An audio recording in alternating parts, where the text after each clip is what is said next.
What's up everyone? Welcome to the Dell Futurist presents Alienware LevelUp Challenge. I'm Shade. Joining me back as always, my co-caster, OG the low-res chicken. OG, what's up man? How's your day going? Well, it's been going great so far, Shade. And quite frankly, looking at the day we had ahead of us, quite a good matchup in terms of skill. And I hope we see a few good close games today. We've been seeing that throughout the tournament. It's only a few games which have been a landslide, if you say so yourself, and that is very early on. We're boiling down to some of the best teams we have remaining down in this tournament. So it's all going to get more heated now. Yeah, yesterday I think was by far the closest matches we've seen throughout the entirety of the tournament. The first one ending in OT 19-17 and the second one 16-14 on the back of a 1v3 clutch.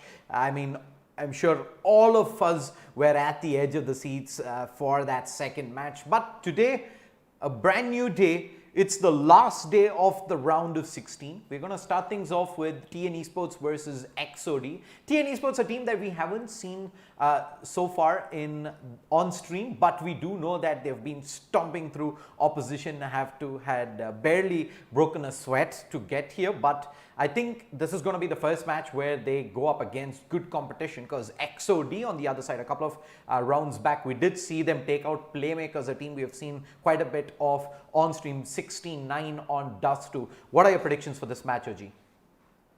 Well, considering what we've seen prior on stream, I feel like TN Esports will have that underdog element which you've seen throughout the tournament, right? Out of nowhere, these teams come out of the shadow and show us performances which we couldn't even predict, even if we had all the knowledge we could. So I'm going to take my chances here. I'm going to go for TN Esports. I have some inkling that they're going to pull some vague miracle out of the bag. I'm going to stick with XOD here. The map picked is, of course, Train. A map that we don't regularly get to see, especially in best of ones. So hopefully both these teams do have a plan for their T side, because we've seen previously in this very tournament teams not really have any clue of how to run a T side on Train, and we end up seeing a pretty landslide half in that case. But more on the match in a bit. A huge shout out to Dell Futurist for making this happen. For all you gamers tuning in, if you're looking to pursue a career in gaming or esports and not just let it be your passion, Dell Futurist is the absolute best platform. Do sign up with us to explore all the opportunities, not just in the field of gaming, but in music, arts, sustainability, among others. So without further ado, let's just jump straight into the action here. TN Esports starting on the CT side, Xtreme, Outcast, Demolition on the T. OG, take it away. Well, like you said, Shade, this team who starts off on the T side need to be sure that they know what they're headed into. Feels like the A side hit so far is yielded unsuccessful. Hotshot, how's he alive for so long? But it's a decent bit of time for the rotation as Predators already made his way through Bomb Train. Mind you, the flank through Ivy is a real thing. That's something that Xtreme Outcast Demolitionists need to get out of, as they're stuck towards Sandwich Train. The pincer is going to be to a next level here, Shade. They need to break through on one of these fronts. Predators doing a good job at holding the fort down. Beautiful headshot and Sully's short-lived victory as it's all left on a WD. He's quickly making his way back towards B side rotations. They're going to be a TDB delay from Predators, so it's going to be a slither of chance that WD makes his way through the side. There we go. Good force on the plan as well. If he fancies it now, he could potentially take that individual 1 versus 1 and boil this down to a such. He's giving them time to regroup and focus their effort. In a 2v1, he stands no chance. That's exactly why. You need to play fast, you need to be quick on your toes, and you need to have happy feet, especially when you're clutching on the T side of Crane. TN Esports. Well, now you can say that I have the grin on my face, Shade. At least the pistol round, won by the CD side so far.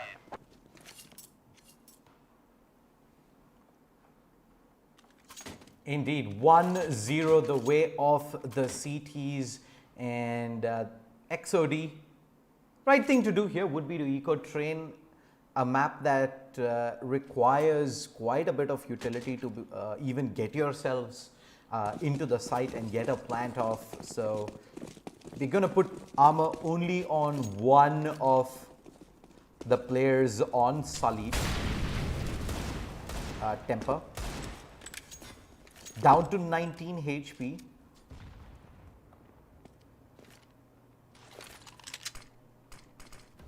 Decent bit of damage taken early on.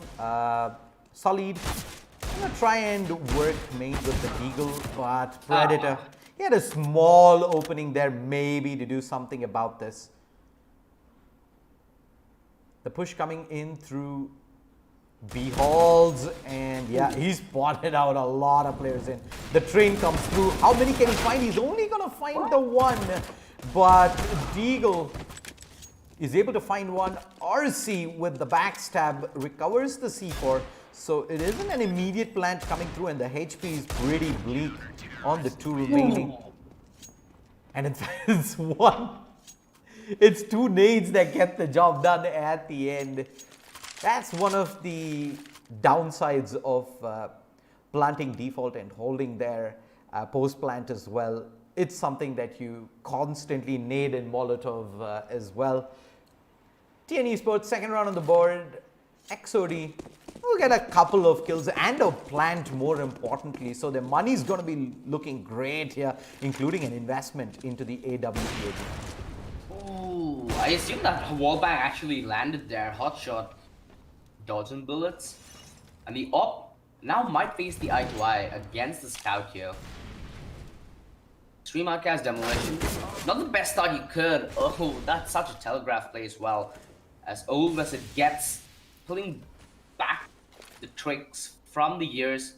That one-way smoke will yield TN Esports the man advantage headed in the run here again. Almost shoots his teammate where the sun don't shine, but it's Predator on the other side who ends up going down. Forrest instant with a refrag on the scout, but he does end up overcommitting where Sully cuts him short.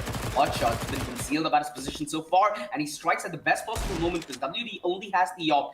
If Hotshot plays fast on his heels, he potentially could get the drop, but he's covered by Vishnu, who's slowly making his way out SL. Deagle needs to try and provide cover. The spray, it actually lands long range on a Vishnu, but they can't afford to challenge the same as with WD. That's exactly why the alt long range will obviously find success, and lightning strikes twice. WD, amazing clutch with the AWP, punishing TN Esports and not giving enough respect. Well, you cannot afford to offer the AWP isolated fights, man. It's plain and simple. XOD, they pretty much had the opper's position. He was pinned in. There's barely much he could do at that point of time. The CTs could have easily double peaked him there with a trade and play, but instead, oh, I believe that's a disconnect coming through from an entire squad, is it? Damn, alright. This never really happens anymore, but alright. But looking at it a little differently, Shade, we've seen Train before in this tournament, right? We've seen games where, like you said, the T side is not really as solid as what you'd expect. A good way to build on a T side default, if you're a new team who's headed into Train, is the first thing is you need to realize that the A side is very powerful for the D side if you do manage to play it fast. The way you potentially could play it fast is you'll have two players near the boost position where you'd watch Ivy with an op who throw flashes towards the A yard, while two men on entry will play contact towards E box. You generally smoke the T connector entrance in case the preemptive Molotov would come in. And the way you'd work is you'd use those flash to try and get in deep positions towards E-box, and you contest the side early, not allow the CD side to set up. Because we've seen that once the CD side set up, right, it's really hard until you get that initial kill to find any success. And you're basically hinging your luck to getting that initial kill. It's really round dependent in that scenario. But this kind of fast track towards the A side is generally what nets teams round on that T side. And having that randomness factor both towards B and IB certainly does help. The fast contact through SL generally does tend to work good with this fast E-box contact setup. So just for a couple of new viewers at home, that may be something new you can try, maybe in your pugs or even in a couple of dry run sessions. Well, we do have some of the players connecting back in for TN Esports, but they've just suffered a pretty hard blow here. What should have been a pretty straightforward round there at the end, 1v2 with the AWP already pinned in on the site. They try to play things a tad bit too loose there and end up giving away the 2 frags and the round. The T's looking at their buy, it's not going to be a great one, especially on a couple of players here. RC and Solid barely have the money to invest in this OG. They're going to have to make do with the AK Galil. It's just the one smoke between the two of them. WD as well has got one smoke on him at the moment. So utility is going to be very light, and it's always a very hard round for the T's, especially on train when you don't have the necessary utility to take that sight vision away from the CTs, who can, especially on the A side, just take long range duels and pick the T's one by one as they make their way through the choke, OG. Exactly, Shade. Xtreme Outcast, Demolitionist, there's one thing to notice here is their lack of flashbangs. As flashes are very essential utility when it comes to a map like Train on the T side, just due to the fact that it gives you a good bit of leverage when you're entering towards the site to get as much advantage in terms of positioning, and in a way keep it as much of an advantage when you're trying to take that initial 1 versus 1. Because it's easier for the D side to dodge the flash that hits towards the A side, because you'll generally tend to throw in 3 or 4 flashes, right?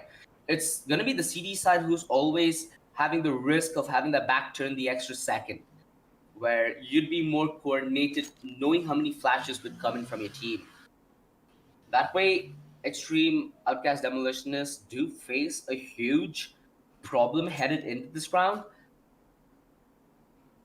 TN Esports, they've not been that shy about taking these engagements as well, right? Like in the round prior, they want to get up close and personal. They want to boil this down to as close of a distance as possible.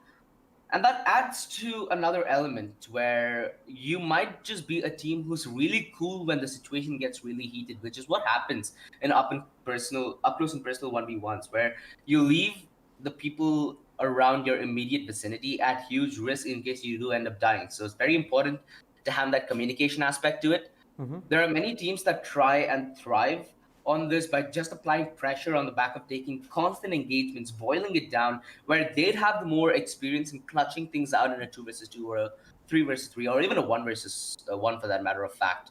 And we've seen this in the history of CS as well, at least when it was in its nascent beginning. Teams like NIP, they'd just put Get Right in a 1 versus 2 because he'd be the clutch master for a reason, right? It had a really good chance clutching out even against the best of what the world had to offer back in the day. That kind of game style is still replicated to this day, but not exactly as it was back in the day, where it's a lot reliant on things like utility, HP, considering how much of a meta nades have become. So you definitely do see ripples of it, and I see ripples of it to this day in the Indian scenario. Indeed, man. Looks like we do have the reconnect coming back in, and we're going to immediately jump into round number 4. The buy from the CT is not going to be a great one, but they're going to force buy into this to ensure that T's don't really start to build any sort of momentum. A couple of pistols only, though, on to Nexi as well as Deagle here, both having to make do with the 5-7 P250 respectively, but the utility is what scares me, OG. There is 2 smokes, 1 incendiary. That is it.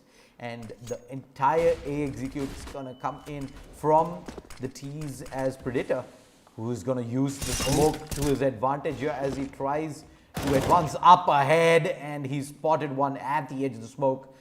Big kill going their way. They neutralize the man disadvantage, but the hit is coming in back towards the B side. Incendiary out. Deagle, he's got a lot of players coming in, but a beautiful headshot. He's going to probably try and push the smoke in. Not a wise decision. You want to wait for backup to come in, and it has. Down to a 2v2 on the retake here. Long range spray. Hard shot Unable to find anything. Predator already up towards scaffolding. The C4 has been planted in, but Predator, can he find? Oh, Solid almost gets caught with his pants down. He's got decent bit of damage in onto WD. He's back on a 1v2 clutch situation here, OG. He's trying to work this. No scope, no time. And there should be more than enough for TN Esports to get the defuse in. That came really close, Shay. Deagle, it might not seem like he did massive work there, even though he did not get a single kill in the round. The extra 5 seconds he bought, right? Putting in the scare, because both Sullied and, if I'm not wrong, that is RC behind him, were watching for that exact smoke push. That small window gave Hotshot enough time to swing from connector, deal with that aggressive player towards site, and set up that 2 versus 2 post plan, which you saw worked absolutely perfectly. The play towards highway worked to extreme success, and WD can't even fault him, right? At that position, he was left with barely any room to work with. So, Xtreme Outcast Demolition, their lack of utility ends up costing them a massive round, where initially what you could have done is try to continue your flashes and then hold that angle, make sure that he doesn't peek above the train, and try to make sure that he doesn't deny the plan. Because post that, it's not like you can play all that passive towards any of the sides towards train, for that matter of fact, when it comes to the T side post plan. In the A side, you need to have a lot of side control to make sure that you trade off these skills and make sure that the CTs don't choke you off post plan with utility. And on the B side, it's quite the same, where you can come with a Molotov deny from highway. You can also instantly smoke it off and cover both the avenues for the T's to peak, ensuring the defuse goes through. Hence, you see a lot of teams willing to sacrifice the man advantage, to sacrifice whatever they're having left in the bag to even get a chance at playing the post plan. As long as they choke the CTs out of rotation avenues, which, by the way, as well are very numbered and very narrow, you can hold the site for a very long time and make sure that with your aggressive utility and positioning, you'd buy as much time for the bomb to go off as you would on the B side.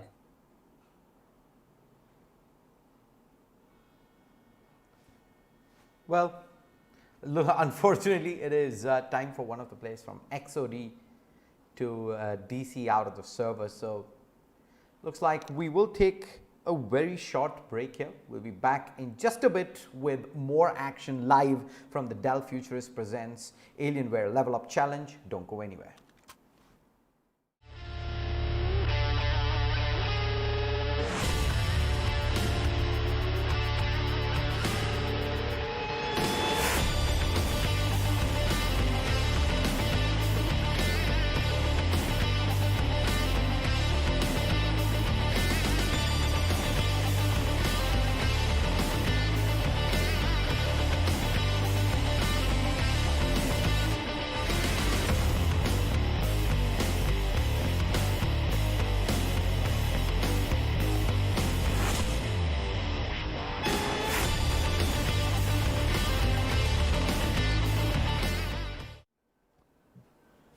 All right, we're back with round number 5 here. TN Esports were able to get that B side retake happen the last round. 2v2 situation with the push through scaffolding, eventually undoing the XOD post plant defense. And third round on the board. All right, looks like we're gonna have a quick reset. And no, I think the players disconnected back out again. But let's talk a little bit about the T side on train, OG. You did mention that now, thanks to the changes to mid, it's a lot more even than it used to be. A heavy CT favored map originally, even back dating back a year ago. What? Yeah. So, what are the changes that you've seen so far in the T strats in the current iteration of train? Yeah, so it's more about the way the T side approaches the A side right now, where prior it used to be a very slow and grindy style where you try give the CTs a decent bit of time to set up and then you'd slowly hit in. it's not the same anymore per se. It's more about trying to play fast contact with aggressive flashbangs towards the A side, which also keeps the CD side at constant risk, right? We don't see this only at the top level. We see this towards what we'd consider higher level pugs as well, where it's more about the CT side having aggressive denying utility, such as a nade combo towards the connector entrance, a Molotov to block their passage through both Olaf and the contact through E-Box, where even the CTs sometimes fancy that chance to play aggressively at SL. So it's changed the way in how aggressive the teams needs to be to gain control towards this A side. Where on the B side, things have not changed all that much. We still have a lot of gimmicky boots that can be done all the way back from T entrance. The one aspect of Crane that I'd say is really nice to watch right now is the potential that raw aimers and raw strat callers have, right? And I'm talking about teams maybe with calling style as Furia might have, where they play very comfortably around contact play, and having a flash support the contact play, making it go very fast paced towards the A side where that team is already having that skill set that complements fast game style is something of a beauty to watch, especially when it's high stakes, high rewards as well. 3-1. Looks like we do have quite a few players disconnected out right now. So we'll take a quick break. Don't go anywhere. There's a lot more CSGO action lined up for you here today. Do stick around.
Well, ladies and gentlemen, welcome back.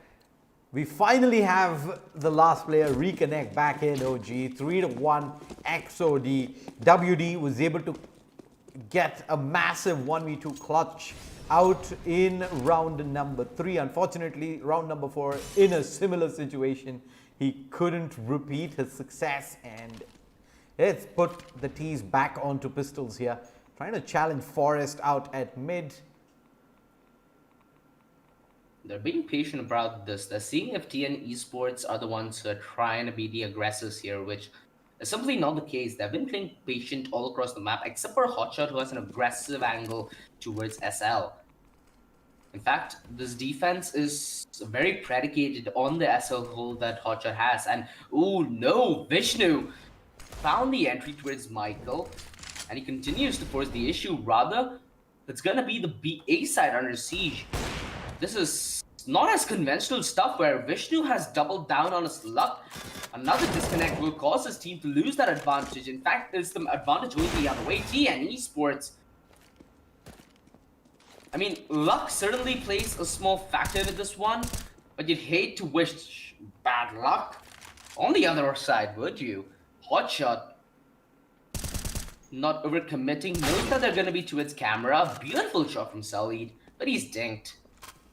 Has armor, so even if given a chance, he might be able to strike back. What the hell did we just see? The Deagle. What?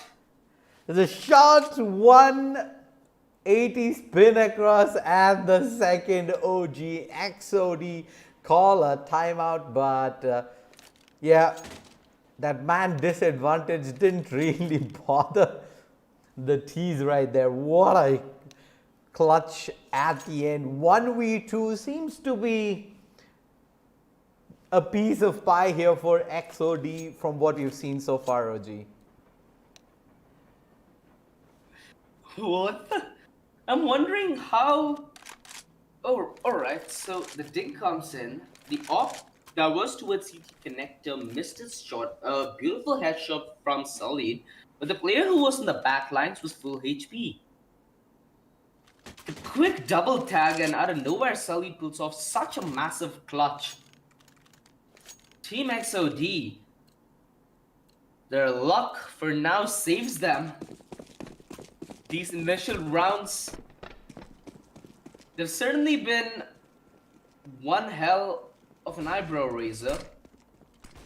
Now that Mag 7 towards SL, I've already seen too much today to get me good sleep.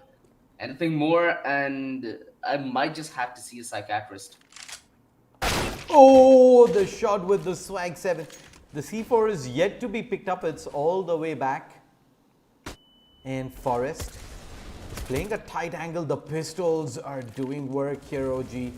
The one recovered AK still in play. Couple of pistols making the push, but the push is coming in fast towards the A side. Predator needs to find at least the one here, which he does, and he drops the C4.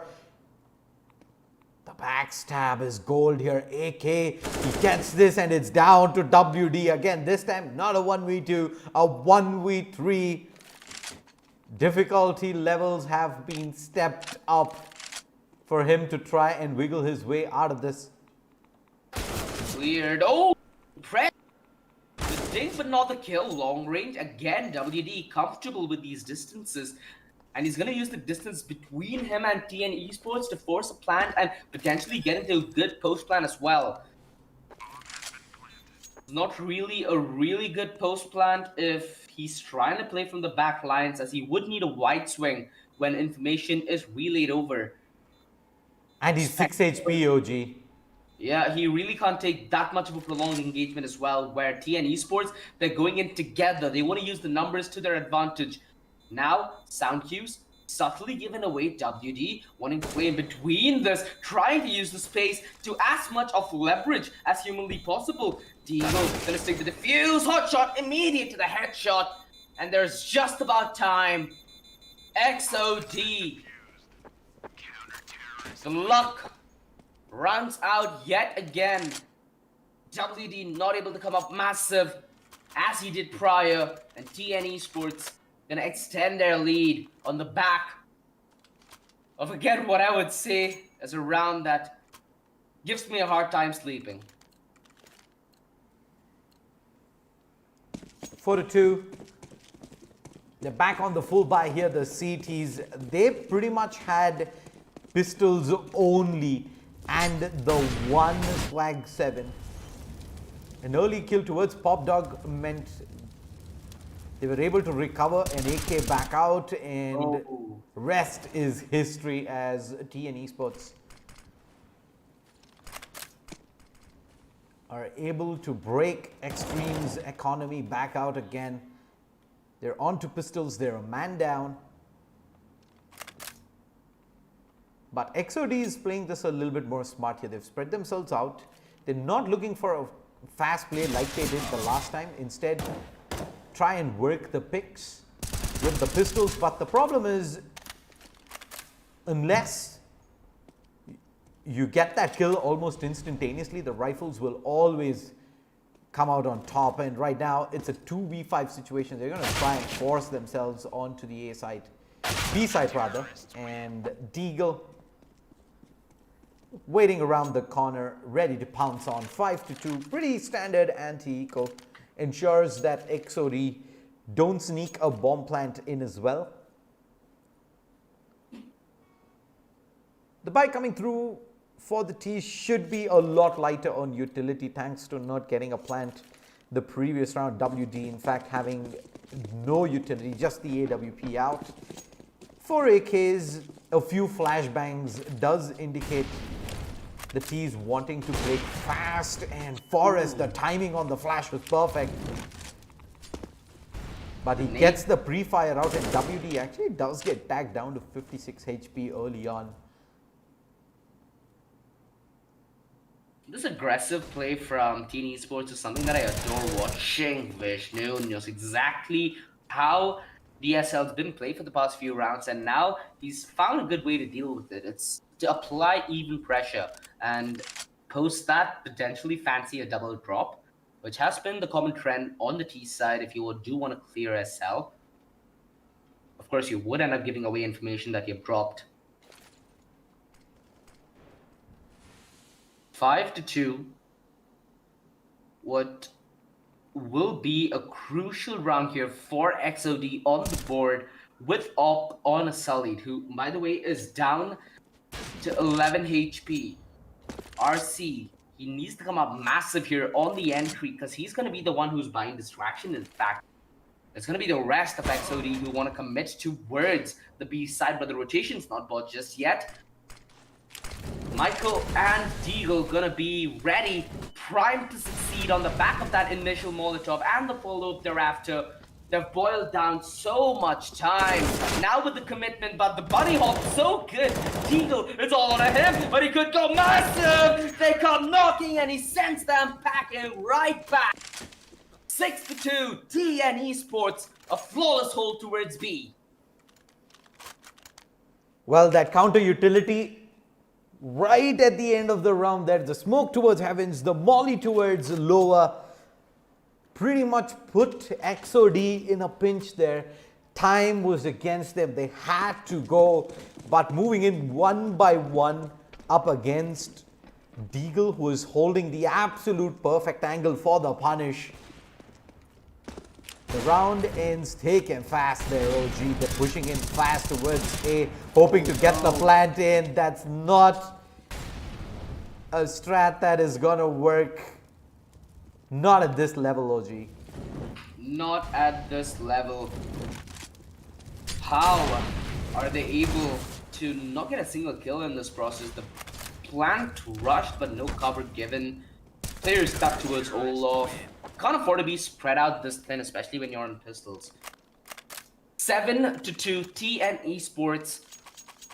Flawless rounds, back-to-back. In fact, in the round before this, they only lost one man. So their economy now is going to get off to a great bloom. Xtreme, Outcast, Demolitionist, they need to start getting a voice in this first half here because it's been quite silent from their end. Now they stand a chance off it because they have a lot of utility. Granted, they might not have the op, but who needs the op? Maybe now you need to play things a little faster, as there is one on the side of TN Esports. Use utility to try and deter him on the peak, but that's simply not going to be the case. Where are the flashbangs? Where's the spout? WD needed something to help him. And it's just been a massacre towards Small Ladder as Forrest goes on an absolute killing spree, and he's looking for more. He knows exactly where the rest of Xtreme Outcast Demolitionists are, and they're headed his way. You cannot afford to feed into this man's confidence. A really good show put on so far. 10 kills so far in this first half. He's being baited, he's being taunted, and he doesn't like it. Misses the initial shot, but he connects the quad. Michael comes in to steal the ace, but who gives to who? TN Esports, firmly in control. And this is what we were talking about during those pause times, Shade, where on the A side, it's very crucial that you play your utility right, or else it's not going to be any easier for you. In fact, it's going to be quite the contrary, where you'll need to take fights where you have no advantage whatsoever. You will not have any cover, and you'll be wide open, exposed to a million different angles.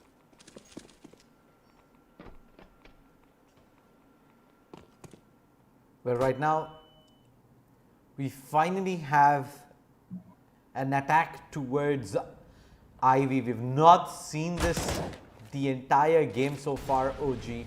It's a quick switch up. Predator is going to be holding it here all alone, but looks like they do want to go ahead and pressure B as well. The C4 is dropped in an awkward position, courtesy WD going down. And not sure if the CTs have spotted this. It's gonna, if they do get this information, could leave the T's in a bit of a soup. Predator is holding a passive angle ahead, and he should be able to win out both the duels. In fact, he adjusts back out. I think he was expecting a quick tag team play there to get that trade in. Hot shot. Position reveal, needs to be careful.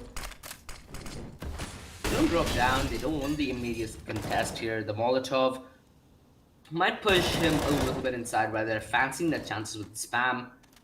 So far, TN Esports coming off with a really good CT side, Shade.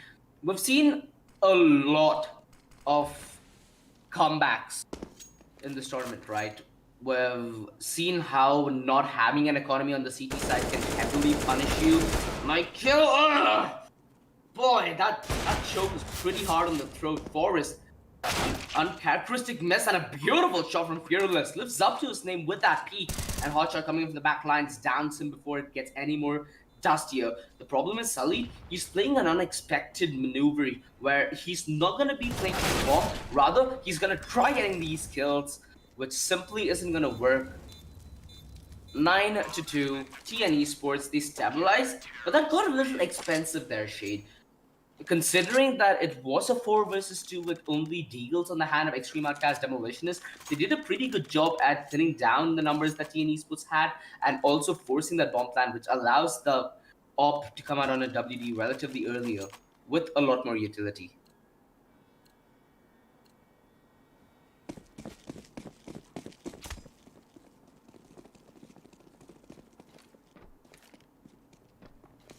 Of course, we will see the eye-to-eye coming in between Forrest and WD at any moment now.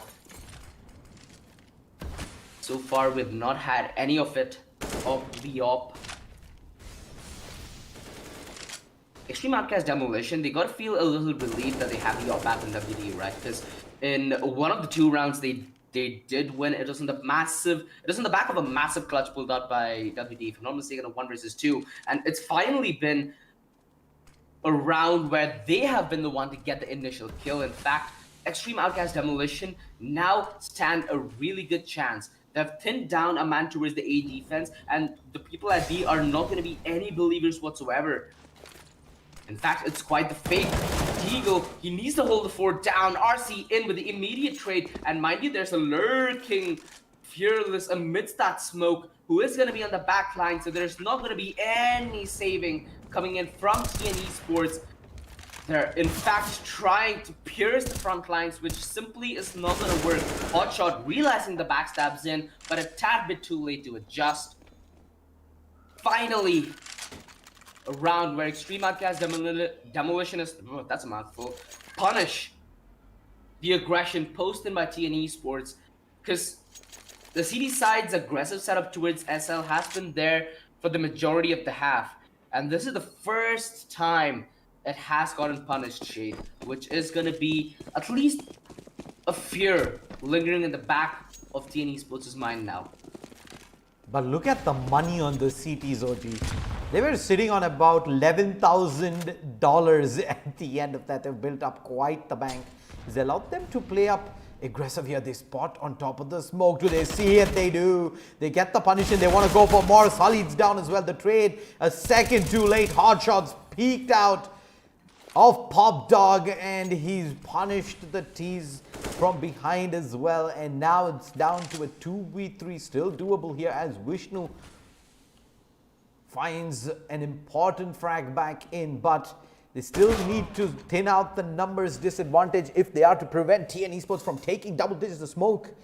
Providing cover, Vishnu is going to try and use this to his advantage. He spots out Forest, gets probably the plant out here, peeks against Predator. He's got the tag down to 60 HP. He's down to 40 himself, but he's expecting the CD to push through Connector here, try and make a trade play. He's managed to aggress past the Incendiary, but Predator wins out the fight 10-3 XOD. They do have a decent bit of money here. Even can buy up the AWP if they want to. I mean, he played that right in that 1 versus 2, right? Where he had a lot of aggressiveness towards that player towards Hell, where he's trying to force that fight. He knows that they're going to be divided, and he can try boiling this down to a 1 versus 1 where he stands a better chance at winning it out. Kudos for effort, but not much in the way of success. TN Esports did a really good job at delaying the fight as much as he can. With that Molotov, he put a lot of pressure essentially, which ended up breaking that 1 versus 2. Because we've seen many clutches like these go the other way. This time, TN Esports, they're playing this with a massive lead, and they're playing this very carefully. There's no sense of overconfidence here, which I really do like. A disciplined team so far, but it's still a very, very huge possibility that Xtreme Outcast Demolitionists could get back in this game. Smokes out, Michael. He must have been itching to take that peek. There would have been hard, but he's got a small opening. He does not see the push through. He's gonna try and aggress on the back of this, and he gets it, and he's safely out. Oh no, WD manages to get it. They're gonna try and push the Molotov, and that means Ursi was pretty much split up from the rest of his team. Will they try and push the smoke up at Heaven as well? I think that is their absolute best bet right now, but Predator is boosted up on the train there. He's able to find one, make that two, and Deagle with the cleanup. Deagle has been on point with the B-side defense. The utility usage coming in from TN Esports simply choking Xtreme Outcast Demolitionists at the point of where they need to commit. Because every time they're telegraphing their B hit, it's being well read by TN Esports, because they know exactly when that last moment is, right? They know exactly where they're trying to fake and where they're not. They're not being caught off guard. They're not being juked here. Those Molotovs are essentially what lock down those B-side holds to perfection for the CD side. And now an aggressive one used in that as well. Michael might prefer to go on the wide swing there because he isolated that angle, but he doesn't fancy his chances, and there's no need to, because they've gotten the half so far ahead. There's no point of giving any room back in the game. We've seen this on multiple occasions where teams with massive leads choke it out. As soon as it goes into overtime, it becomes even Stevens shade, which TN Esports at any cost will try and avoid. Let's see what the play here is, Michael. With the strong pre-fires in towards Heavens, WDRC, everyone is holding a passive angle, expecting TN Esports to be up on confidence and try and make an over-aggressive move. But despite the 8-round lead, TN Esports are more than happy to sit back here.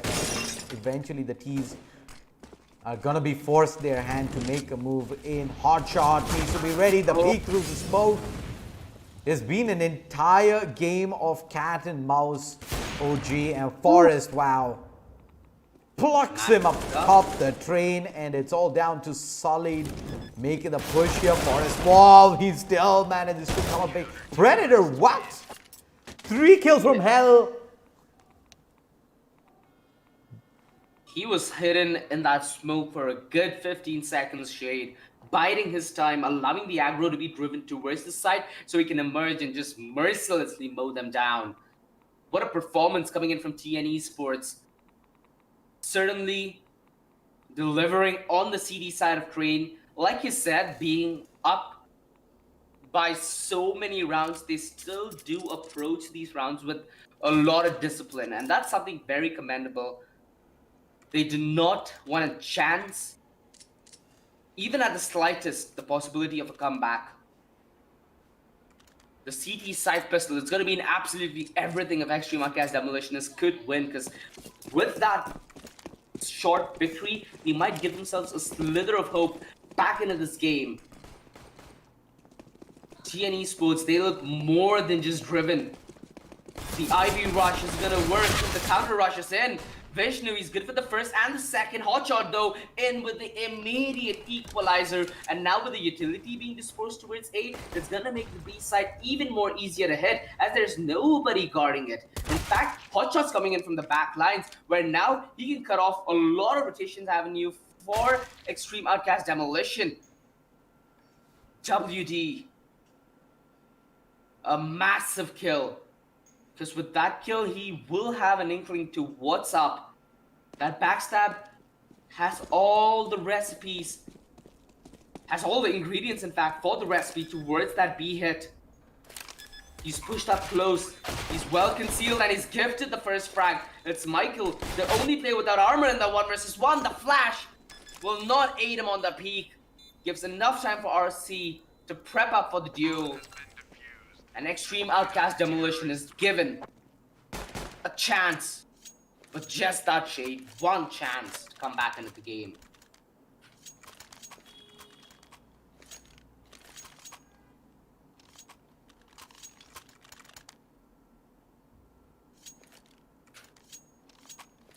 The Force, this is interesting, Shade. This is something that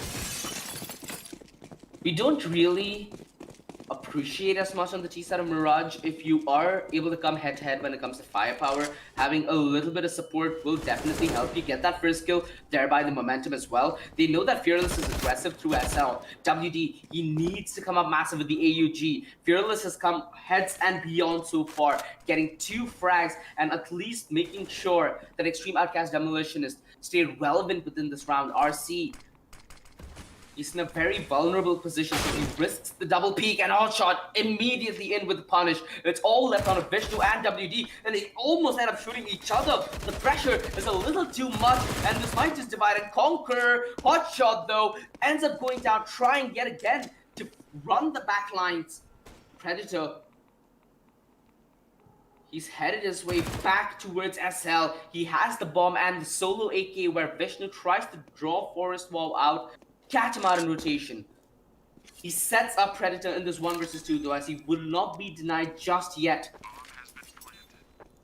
He's gonna play this a little more conservative, knowing that the CD side are gonna be low on utility. They will need to fancy their chances at either a fake or a cover defuse, which might end up working up against them. He's playing this one as concealed as humanly possible, not giving any individual duels. In fact, it's only based on sound cues where he peeks and he strikes to perfection, as silent as humanly possible. Spots that Vishnu is not even on the defuse, and he's gonna wait this out. The defuse being stuck, he needs to go on the peak at the nick of time. Barely a second left, but TN Esports, an absolutely massive clutch yet again to start the second half with.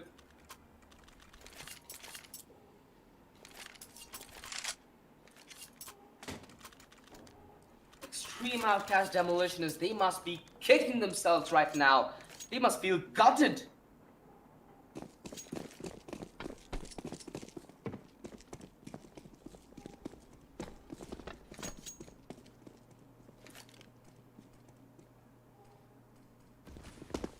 Well, their money is in the dumpsters right now. Back onto pistols. Should be a standard quick round here. They're going to try and punish Solid, and he finally goes down. The man advantage is barely anything. Deagle point blank range. Vishnu gets one, is completely ignored, and he decides to upgrade. He probably could have gotten another one towards the end, but as things stand, it is a 3v3. No weapons recovered though on the CTs, and that is gonna make things even more harder. Michael? I want to play this one in post plan as well. So if Xtreme Outcast do manage to retrieve rifles, it will be possible, but the Molotov's gonna connect and the deny.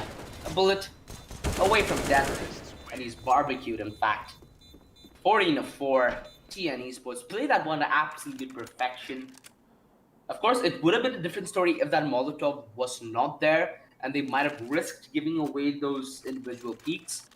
But hey, so far, TN Esports look really powerful, Shade. Do you have anything to say, though, about the performance that Xtreme Outcast Demolitionists have come in with today? Because we saw them in their match prior, and they looked really, really solid. Today, it seems to be a shell of what we saw of them throughout this entire tournament. Do you think that there's anything they need to take away from this, according to you? I think the fact that you should be able to reset a lot better, especially after a break, because they were doing all good until we did hit that big break thanks to a player or two disconnecting, and ever since then we've barely seen them come to play. And I think the ability to straight up reset and focus back into the game is gonna be something that XOD gonna wanna work on for the next event. I do believe they have some really good talent on their side though. WD, RC, these guys have played amazing. Solid chiming in as well time to time, but overall they've been lacking a little in terms of discipline, especially in trade situations where the buddy system has been almost non-existent. OG. Exactly what you said was illustrated on this stream right now, Shade. That entire play towards Ivy felt messy from the very get-go, because there should have been communication that there is two men there. Quite frankly, it either could be communication or nerves playing a bigger picture into this, just due to the scoreline and the pressure that some of these players might have been headed into this game with. So, like you said, given a little bit of time, this talent certainly could develop. WD, really good clutch today with the AWP. Solid, in fact, coming up really good on a couple of rounds, even in the match prior.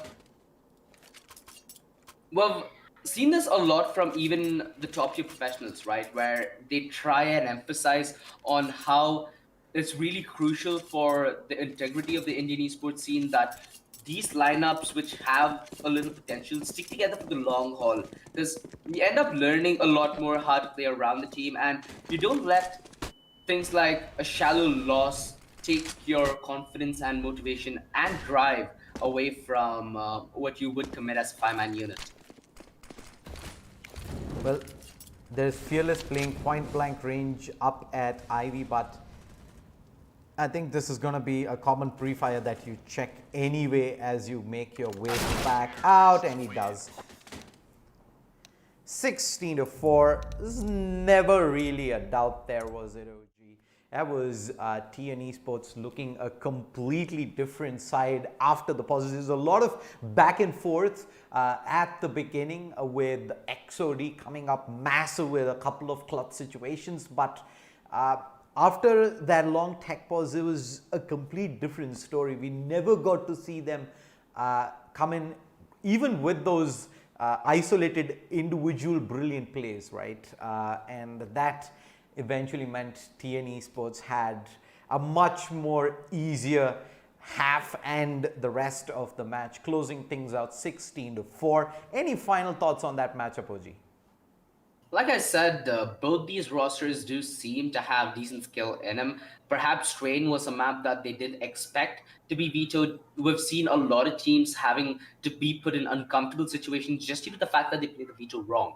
So I'm going to attribute it to that. I'm going to give them the benefit of the doubt here. And hey, at the end of the day, sticking together, being that five-man unit, getting that experience and those sweet memories are what we're in the long haul for, right? Because at the end of the day, it's not only about the destination of being the best, it's about the journey of getting there. And hopefully, these teams have a good couple of months ahead of them, especially during this time. Because as we said, online CS makes for a lot of competition because anybody can upset. And we've just seen a lot of potential in this tournament, which is just the start, Tree. Just the start. XOT can walk away from this with their heads held high. All the very best for the future tournaments, while TN Esports moves on to the quarterfinals of the Dell Futurist presents Alienware LevelUp Challenge. Let's take a quick break. We'll be back shortly with more CSGO matches. Don't go anywhere.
What's up, everyone? Welcome back to the Dell Futurist presents Alienware LevelUp Challenge. I'm Shade Slayer. As always, my co-caster OG Dolores Chicken is back, and we're jumping into Vertigo. It's going to be Tyrranical Syndicate going up against Mystic Gaming. Thoughts on the matchup, OG? Well, both these teams do have a track record when it does come to Vertigo, and we've seen Vertigo games not that often in the Indian circuit. So it's going to be really fun and delightful experience, Shade. And just for the heck of it, I want to give Mystic Gaming the upper hand in this engagement. Yeah, I think Mystic Gaming, from what you've seen previously in the recent tournaments, they have had an amazing performance throughout. Tyrannical Syndicate, I don't believe we've seen much of them in this tournament. And in a map like Vertigo, the ask is completely different.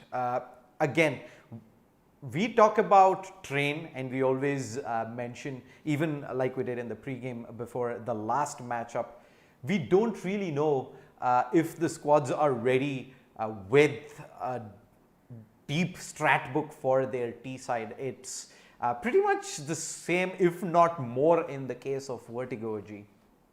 Yeah, it is for the matter of fact, Shade. And I feel like it's going to come down to how the T side plays around the CT, right? It's more about how the audio jukes. And for that matter of fact, I feel like both these teams are on par and they are good to go when it comes to firepower, strategy. Everything is going to be dead even, Shade. And boy, does that make it one slaughter that we can all enjoy. Yeah, with that, without further ado, let's actually jump straight into the match. It is Tyrannical Syndicate versus Mystic Gaming. Mystic Gaming will be starting off on the T side. Smoke, 2 flashbangs onto Raffle, and rest of them are yet to buy in by the looks of things. What are your predictions for this match, OG? Like I said, I feel like Mystic Gaming might have the upper hand in this. And if it comes to predictions, I'd say Tyrranical Syndicate might be able to hit double digits, so a 16-10 I feel like would be a good score to give this. What do you feel, Shade? What's your gut telling you going into this one? From what I've seen from Mystic Gaming, they come up with a lot of firepower. But on the other side, I have seen Inslayer, a Paradox, in quite a few tournaments over the last year or so. So I do know that they're not going to go down without putting up a fight, but I haven't really seen Vertigo as a setting for both these teams. I know Mystic Gaming have a very strong nuke that we've seen earlier, but on Vertigo, I'm guessing we're going to have to see the initial few rounds to kind of get a feel of what the teams are going to be bringing to the table.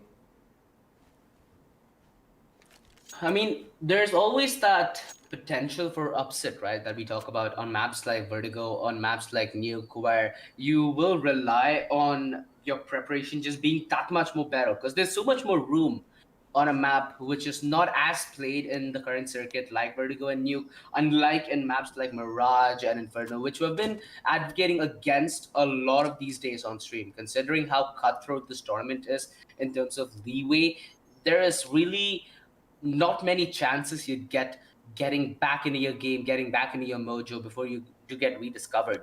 In that aspect, I feel like this is going to be either one affair where both these teams have a good read on this map and it's going to get really close, or quite the contrary, where we've seen a lot of landslides, a couple of them on Nuke, but none as of yet on Vertigo. So I should have my hopes held high, Shade. I'm looking for a close game here in Vertigo. That's going to be all the more exciting.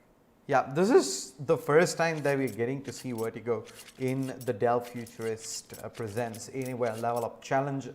In a best of one is very hard that we actually get to see Vertigo go through all the bans and eventually make it to the live map pick itself. But that being said, we're live with round 1 and it's a quick reset back again. But the second time around, I think we should be good to go, OG.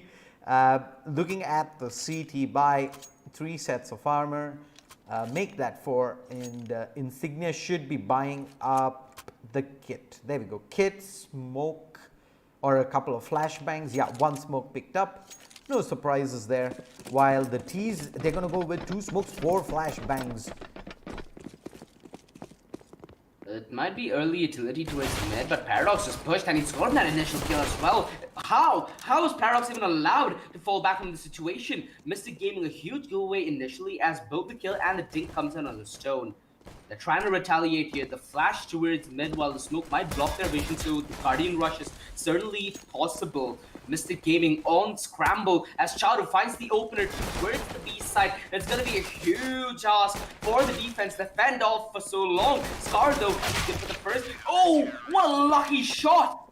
He wasn't even aiming at him. Raffle just walks into the bullet and has his waffle snatched away. That's not the sweet way to start the day. Tyrranical Syndicate.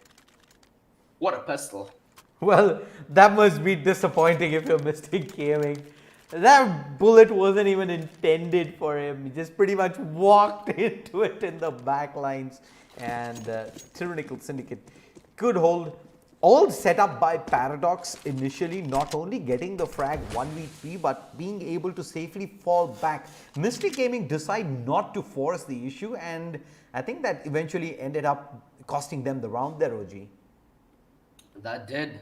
That early engagement given away without a refract certainly put a lot of pressure onto them, even committing, right? Where they could have been a little more patient after that initial kill. They had no room to breathe because they knew that the rotations are coming after all 3 men have been spotted trying for the refrag.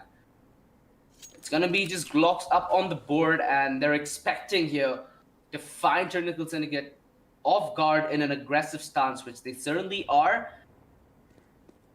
Will they overcommit here is the question. Today, here's them all rush in and he falls back, welcomes them to the slaughter. A quick round coming in from Tyrranical Syndicate and a clean one in that as well. Not losing a single man on the hold. Where Mystic Gaming might have just fed into the SMGs. They have enough money to force out the AKs. So they will have the upper end when it comes to firepower. The economy, though, certainly in the favor of Syndicate for now.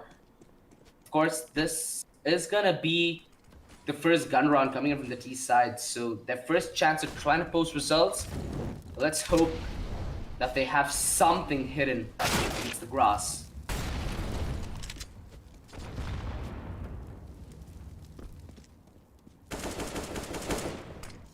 Absolutely beautiful opener there on a Paradox who was caught off trying to get the spot into his ramp. That one-way smoke essentially secures the T side the majority of the reward and mitigates the risk. But now, Mystic Gaming off that man advantage are going to slow things down and expect an aggressive response to come in from the CD side. They've been very silent though. Tyrranical Syndicate have no inkling as to where the hit's gonna commit, and that's the beauty of Vertigo, right? If you commit to radio silence, there's very little information that the CD side could get until they decide to go aggressive. A 2-man defense towards the A side zone. If he takes that engagement down this avenue, it's going to put the MP9 in a really good engagement distance. Insignia, he spots them all out and he falls back. Now Scar is divided into 2 rounds. He can't cover the smoke out and he gets caught off guard. Raffle, he's quick to the trade and Asti does get the plan down in big time. Insignia, he's been trying to be relevant with the MP9 for so long, but has found very less in the way of success. In fact, he's already down 17 HP and on the back of a 1 versus 4, which seems undoable even to think of. White Flame coming from Asti. Tack comes in, sadly, Insignia does not end up netting himself that frag. Mystic Gaming get that first round, and this is the contact play that I mentioned prior, Shade, which I love to see on Vertigo. Because you can't afford to play fast. You can't afford to give away information early. You have to be as patient, and as soon as that first contact's taken, that's when it's time for your A game and you step up massively. Well, first round on the board for Mystic Gaming, courtesy a clean hit towards A right there. Tyrranical Syndicate lose the numbers on the entry. The trade fags don't amount to anything. Raffle. I mean, this man has been having quite the tournament here. Really going massive for his team on multiple occasions. And yet again, to bring Mystic Gaming back in a situation where they can contest this lead and force the equalizer out early. Tyrranical Syndicate, they need to make sure that they replicate the success they found in the pistol to make sure that it isn't a one-done half for them. Because we've seen with the CD economy shut down, it's pretty hard for the CD side to get back into most of these games. It becomes heavily one-sided until that momentum sway does come in, where we talk about sway striking, he does, but not the one you're thinking of. It's the one on the server, in fact. Gets that man neutralizer, posts up some kind of response towards that B site. And now, Mystic Gaming, with the leverage they've been having towards mid, want to exploit towards CD connector. Insignia, holding the angle for so long and so patiently, still ends up going down. And Slayer is well positioned towards the CD rotation to try and deny the first, but it's an instant refrag, and it's all down in the numbers here, where Mystic Gaming just run away with getting one trade in the bag. It's a 1 versus 3. It's not doable. Tyrranical Syndicate certainly at the door. Charu, in fact, gives Scar a Viking funeral for his heroics. Let's see, even trying to dump this 2-2. And boy, oh boy, now the story is completely different. The tables have turned, and Mystic Gaming look to be the ones who are firmly in charge.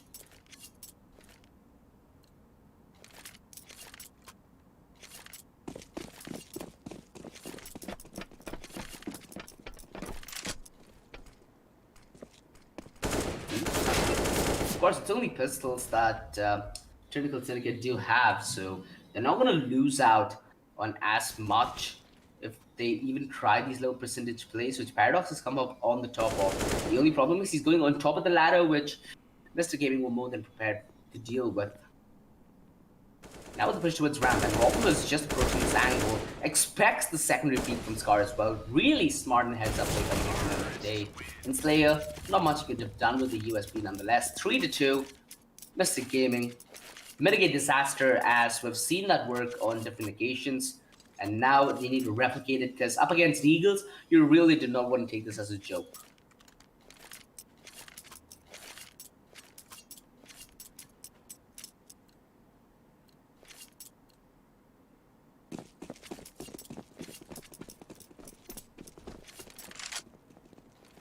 It's been a really long time since we haven't seen Tyrranical Syndicate come in with a buy. Their tendency to invest a little too much has costed them this extra round. Of course, they will still be able to contest for it with the back of armor and deagles.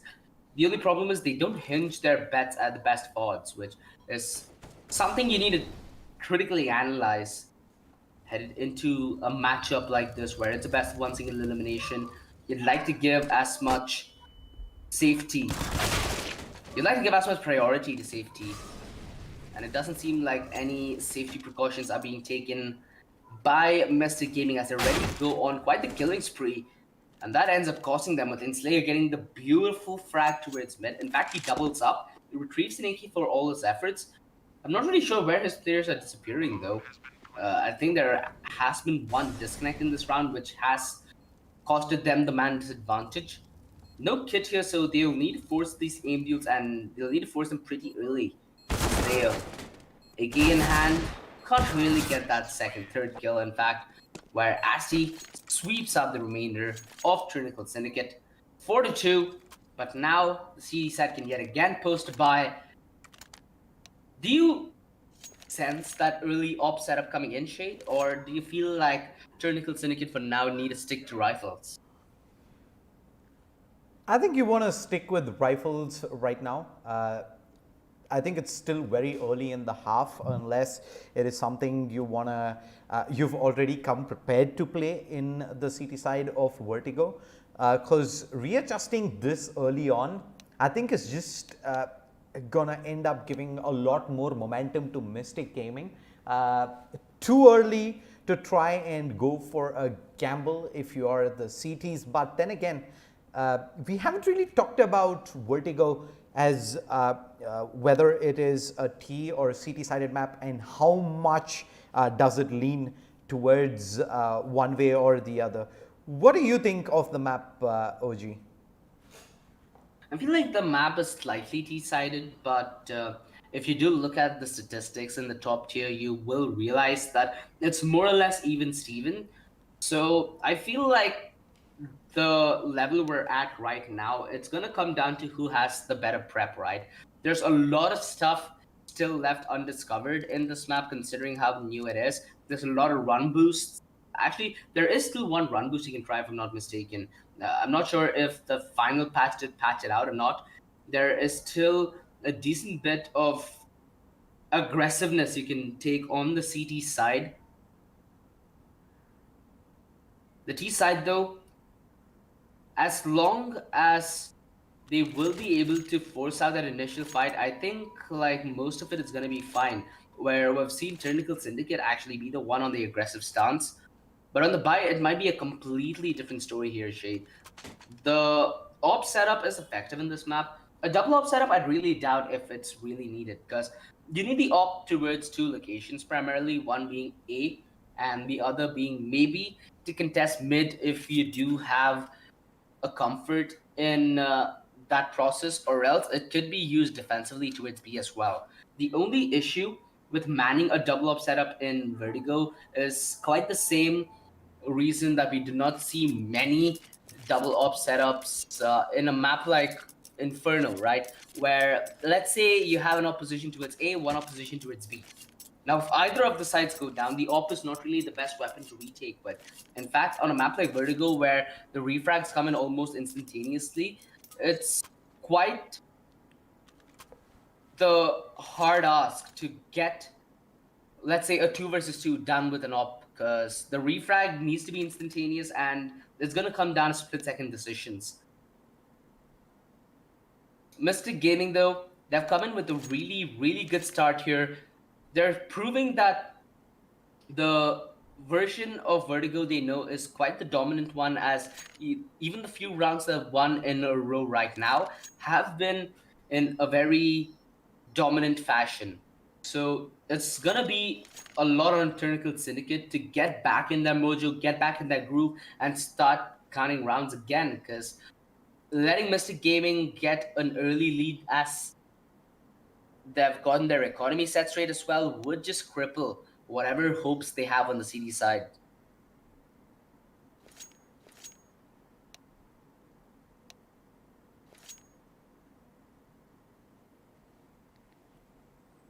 The double op setup, Shade. I might have just jinxed the undoing of Tyrranical Syndicate, or I might just have Caster's Curse myself. Mystic Gaming. The thing is, they have 5 rifles, so the T side could afford to play this one significantly faster and try catching them off guard in the process of setting up.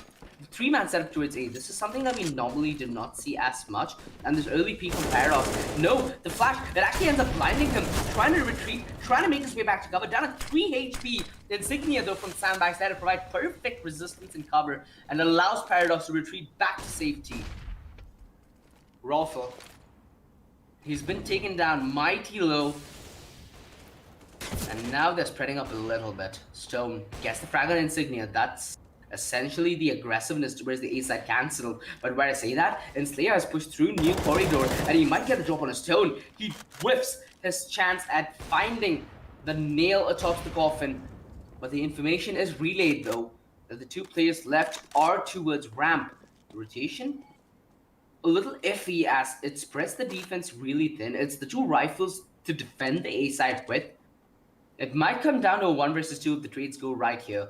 And Stone, he needs to set them on the right foot ahead this journey. He's down to 1 HP. Oh, the swing is not effective enough, as it's a tad bit too late, as he ends up going down momentarily. 3-4, Tyrranical Syndicate.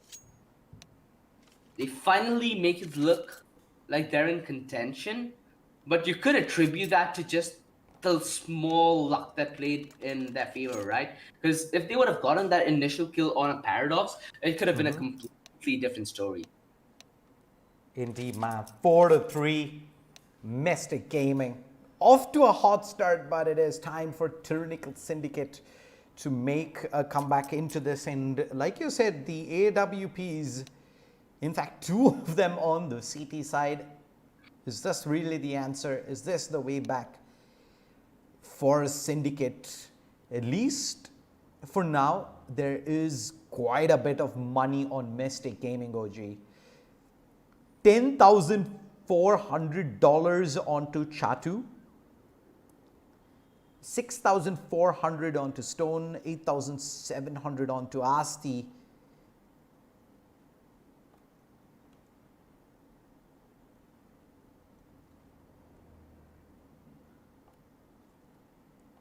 I'm still very doubtful of this double op setup. I'm a little afraid to the fact that now Mystic Gaming have an inkling that there should be the ops in play. With the money they have right now, they'll be more than comfortable perhaps to try and get a fast play under their bag.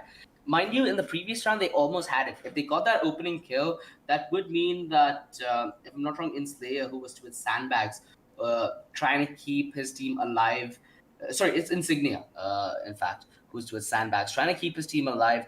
That would have been done and dusted with just a refrag, and it would have been a 4 versus 3 headed towards the A side, where it would have been Mystic Gaming completely in control.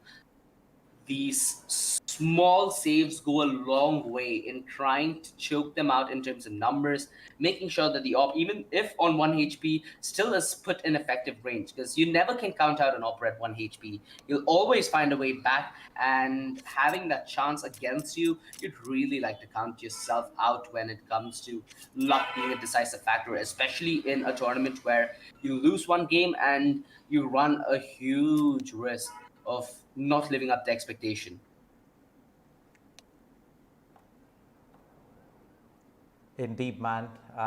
Looks like we will have to wait on for a little bit longer, as one of the players from CT has dropped out here for now.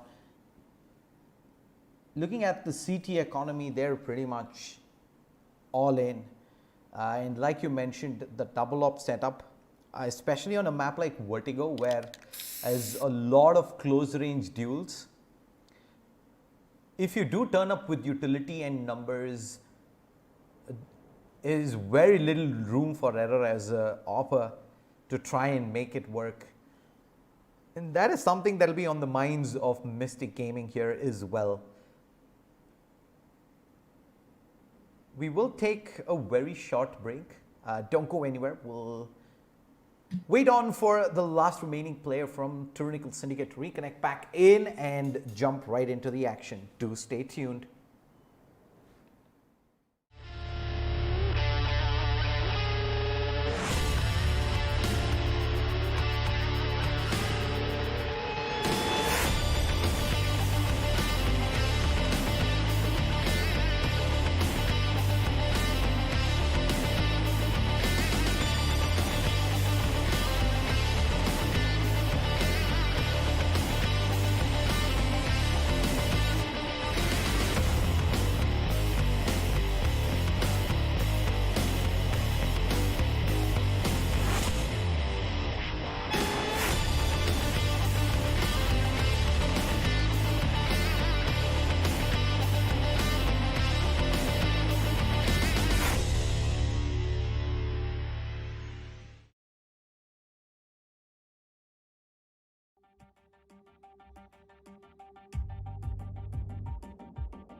All right, we're back in this double up setup. We talked about it, we broke it down as much as we can before the pause, OG.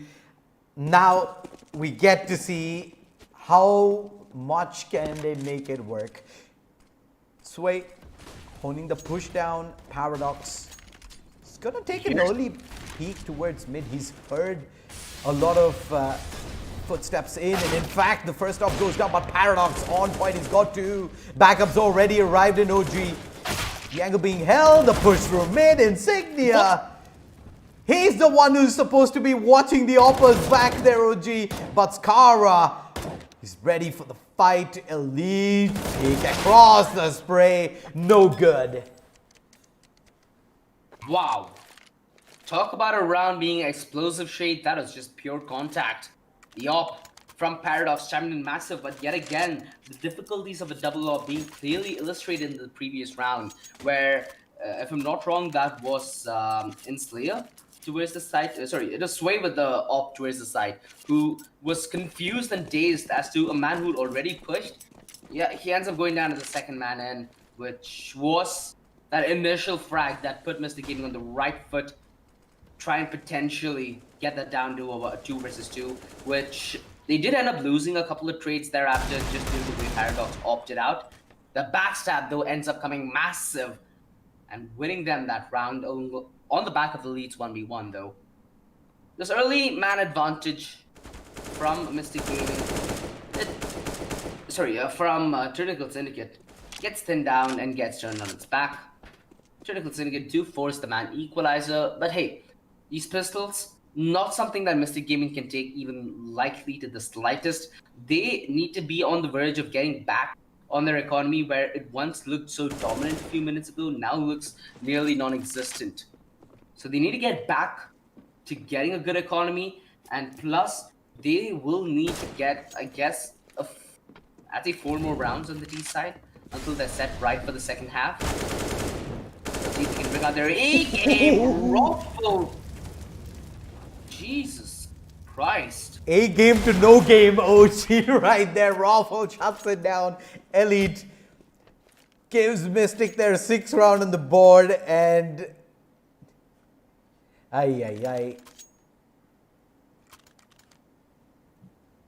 that fell apart very quickly there. Of course, the CTs did not really have much to begin with at the start of that round, but the double up set up again. Yeah.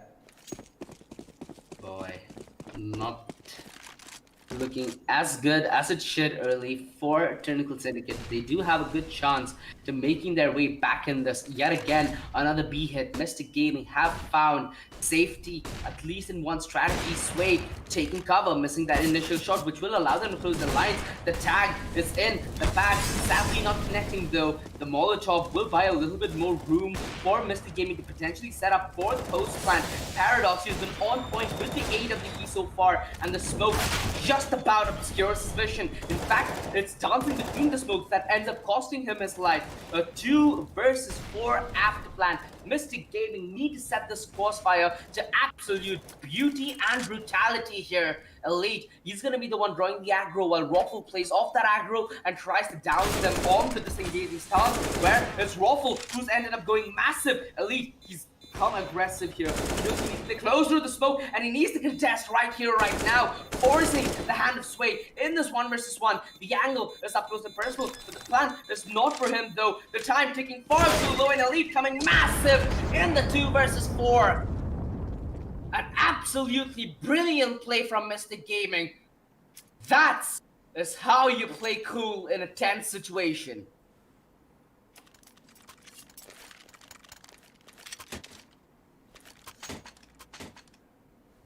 Well, OG, that was textbook perfection there from Mystic Gaming.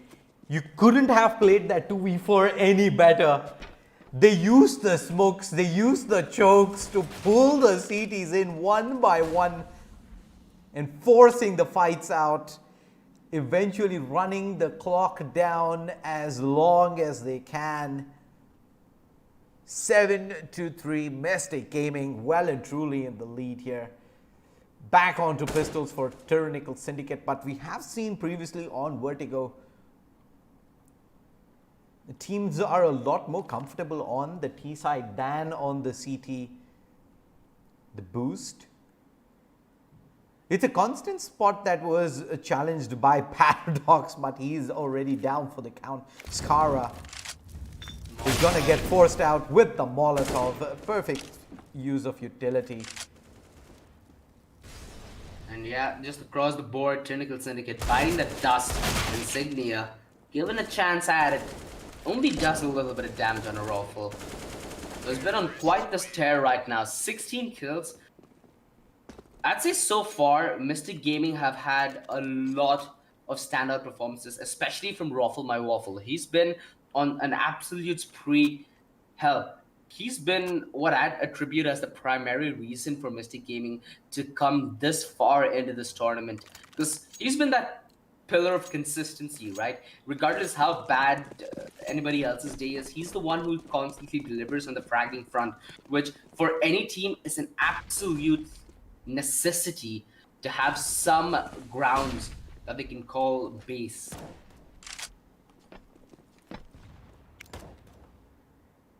For now, Mystic Gaming, they will turn the pace completely down, where they were very comfortable to constantly barrage the B side. They've given a little bit of time for Tyrranical Syndicate to perhaps second out themselves, but this time, Sway, that shot was dead on. Paradox to steal him off the kill, and Raffle coming in from the back lines just completely dumpsters them. This control towards mid, which is very poorly exercised by Tyrranical Syndicate, is costing them on multiple occasions. Mind you, the first round that Mystic Gaming did win was in the back of that mid backstab, and now it continues to be a recurring trend. Scar trying his very best to force his defense to even show face, but it simply isn't. The crossfire from Elite is set in stone, and he's not even trying to offer a duel. Mystic Gaming, the T side looks to be so good. The split towards B just completely dismantles and paralyzes the setup coming in from Tyrranical Syndicate. If you ask me, Shade, this game, at least the T side has played so well from Mystic Gaming so far, just due to the fact that they're not only exercising how much control and significance mid has to this matchup, but also their vanilla hit to its site have been yielding them success. It's not like mid is an absolute necessity. So it's essentially spreading the defense of Tyrranical Syndicate very thin now and putting a lot of doubt in their ability to even try and contest in this game, let alone come back.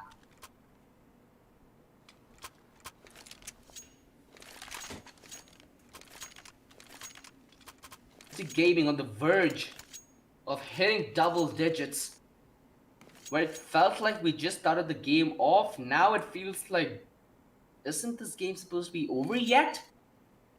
Considering the utter dominance Mystic Gaming are having towards that T side, it's gonna require a lot from Tyrranical Syndicate. But hey, they don't have any slouches in their names. Instead of Paradox, Sway, these are players that we've known for quite a while towards the Mumbai Pune scene. If I'm not mistaken, Paradox was one of the initial players of Angry Gaming back in ye good old days. So they certainly have a decent bit of experience headed into this one, but Mystic Gaming, their past performance in this tournament, their current spree, their current form, it just seems a little too much for TS to even try and withhold. The man disadvantage for a long time, it's been Mystic Gaming who have been in the receiving end of that man advantage, but now working against it. Let's see how effective they'll pan out.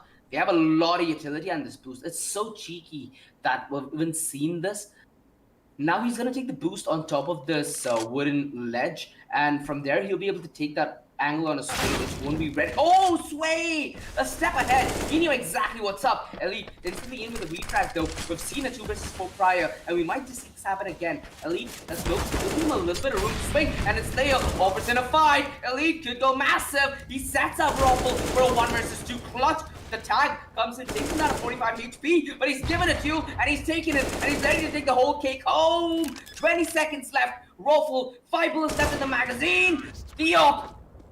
The double up setup, in fact, finally panning out for Tyrranical Syndicate, but boy, did that come close to the wire.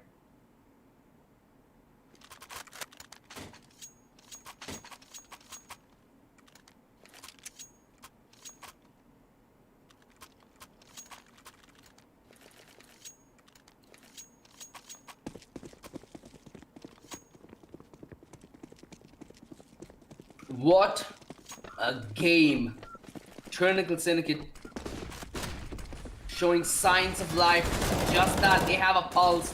They need a beating heart. And it feels like the blood's finally flowing. Insignia. A massive double kill towards Ramp. Securing this round for his team. And potentially a salvageable scoreline to head into towards the second half. It's all gonna be on an Elite, and he's backstabbed. Finally, Mystic Gaming spill a little bit of blood. Yep, that push in through Ramp. You cannot be too careful in that area during an execute, can you, OG? There's just so many angles that you need to be disciplined about checking and looking for a fast play there. How much ever the lead is always very tricky. Paradox, beautiful shot on Asti. Just a millisecond there. Stone, close and personal. Sway's expecting the fast play. Might really not even catch him off guard in this situation. Stone. Not off to the best start of this game as of yet, but hey, it's only the first half that's bound to get over now. There's a lot of game red ahead of us in Slayer. He's gonna be able to get that second frag as well. The commitment towards mid Insignia is really, really on point. Finally, it feels like Tyrranical Syndicate have woken up here on the CD side, netting themselves a little bit of room to breathe as we walk into the second half. But take nothing away from Mystic Gaming. They've played a really, really solid D half. Raffle, in fact, with 20 kills. Undoubtedly the MVP for his team throughout the tournament. Mystic Gaming, another one of those teams that you never really get to hear much about headed into those tax tournaments. And they're given a really, really good run for a lot of teams in this tournament, essentially for their money. With them progressing so deep, Shade, it really is a nice storyline they're knitting, right? Especially with the kind of CS they're putting on display for us today. I can't wait to see how they're going to match up against some of the giants that are yet to await them.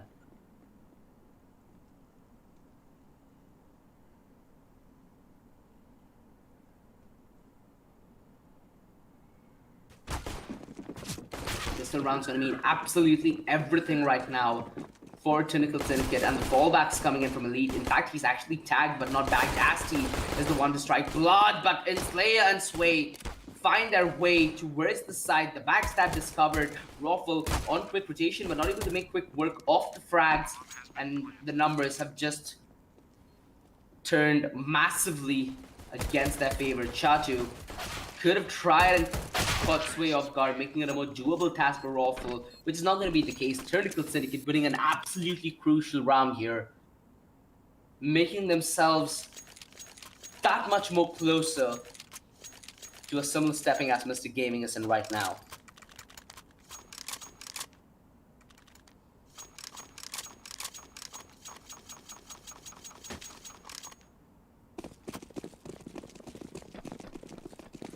Nine to 7. Only pistols, vanilla pistols in that as well, on the arsenal for Mystic Gaming. Stacked towards mid, expecting a fast play, which is not going to be what's on the plate. Mystic Gaming. They've set up passively around the A side, allowing the siege to go through. And Paradox, an absolute mow down with the Mac 10. He's as G as he can get. Oh no! Damn, son! Where'd you find that flick?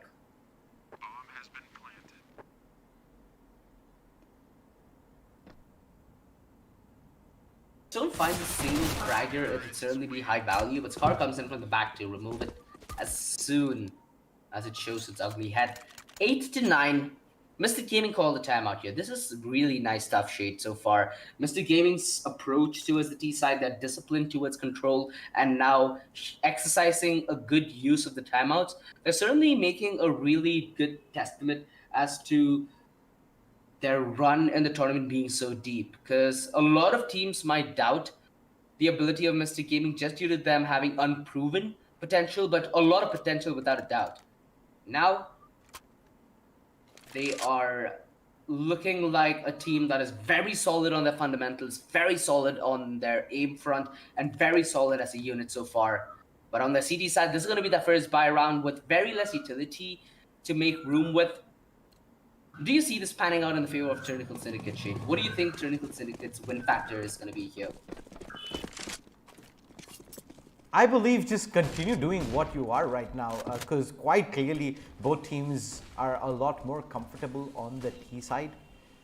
CT's Mystic Gaming here have absolutely no utility, so it's going to be very hard for them as long as the T's are going to be able to trade frags while getting themselves onto the site. That being said, though, the worst possible thing that can happen is T Skara gets taken down with no return. Paradox sneaks through, but Raffle's ready. That is their win condition essentially. If they got that frag under their belt, there would have been something to get the ball rolling and perhaps test this B defense. Rather, as the late refrag coming in from Enslayer, where they're able to get a little bit of cover amidst the site, but they've not been able to penetrate it that successfully so far. Sway, he's gone above and beyond here with 3 kills in this round. He will need to pull off the ace clutch and go absolutely ridiculous. He had the right read there. He knew exactly where Asti was coming from. Asti, though, being on point in his aim. 10-8. Mystic Gaming touch double digits. And in one fitting way as well, right? Where now they're in a position where they can completely dismantle the economy that Team Syndicate have been saving into. Mystic Gaming, they're in a position where the iron is hot and they can start hitting hard. Actually, Tyrranical Syndicate do something really nice right now. They take the conservative approach. They go on the eco. They want their economy set straight on the T side. A really good show and exercise of discipline here, coming in from Mystic Gaming Elite. Up close and personal towards the corridor, while rotations coming in from Rampway ends up overcommitting just a little, and the Pistols yet again coming in with a massive punish. They've lost all their defenses towards the A side, and now rotations committed. Ashley and Chatu in Berserker's call for reply. It's gonna be Raffle, who's actually quite a mile away. Asti, Spray doesn't connect on it in Slayer. Luckily, Chatu's swing does, but Chatu's taken down significantly low as well. Asti has the smoke. He potentially could either cut off a corridor or even smoke the bomb off to chance it at the ninja. Asti trying to fend them off. Sway gonna be on the wide swing. Raffle there with the deny. Sway needs to get this frag. Oh no! Just on the slither of HP and Mystic Gaming. Boy, their luck just doesn't seem to run out.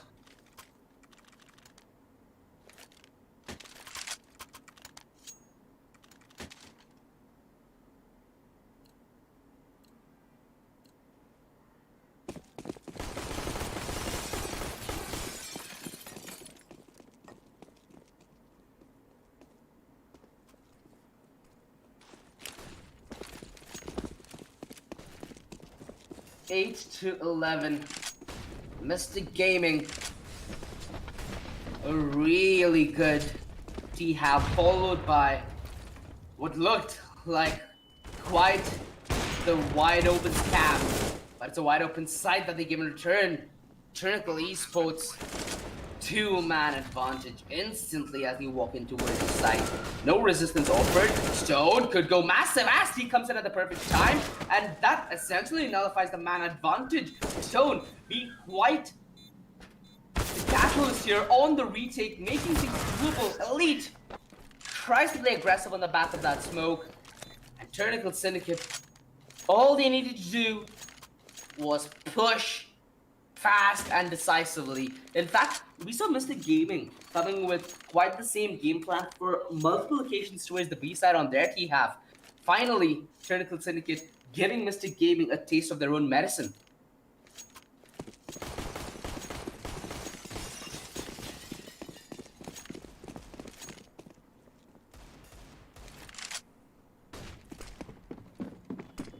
Well, there's no money available, and Insignia has got the opener. This is going to go charging through. The smoke does cost them the opener though. T's quickly scrambling back into position. Chatu has the deagle and he's got wind of the push coming in. Stones already managed to pick up one at the back. But they're losing the numbers here, the T's. 19 HP onto Skara as he's the last man up, and Raffle toys with him there. A triple kill in the round. You could not ask for more from this man. 26 frag, 20 of them, if I'm not mistaken, in the first half. Undoubtedly, a real star player amidst the Mystic Gaming lineup. Tyrranical Syndicate, they really needed that round shade because that is their golden ticket back into this game. Where Mystic Gaming now with a 3-round lead. Tyrranical Syndicate, their investments not looking that great as well. Their rush towards the A side isn't going to be yielded with any fruitful results. In fact, they get the opening kill on Asti. Elite's all by himself. In fact, rotation from Elite is, from Stone is there earlier than expected. FAMAS at range. The Mac 10s, if the distance is coming down at this, it might as well just be a dogfight. 2 versus 4, Mystic Gaming simply losing numbers left, right, center. These individual 1v1s giving away the name of the game here. And they're not able to set up the crossfire towards site. Tyrranical Syndicate take their fight on their terms. Now it's them on double digits as well. This match has gotten very close. Mystic Gaming had quite the significant lead headed into this one. They risk it all on the back of this force buy. Deagle's out. We know that the aim within this lineup is quite strong. They lack a defuse kit. The ability to retake essentially out the door. Mystic Gaming, they absolutely need this round here, or else it's gonna be Team Syndicate taking the lead.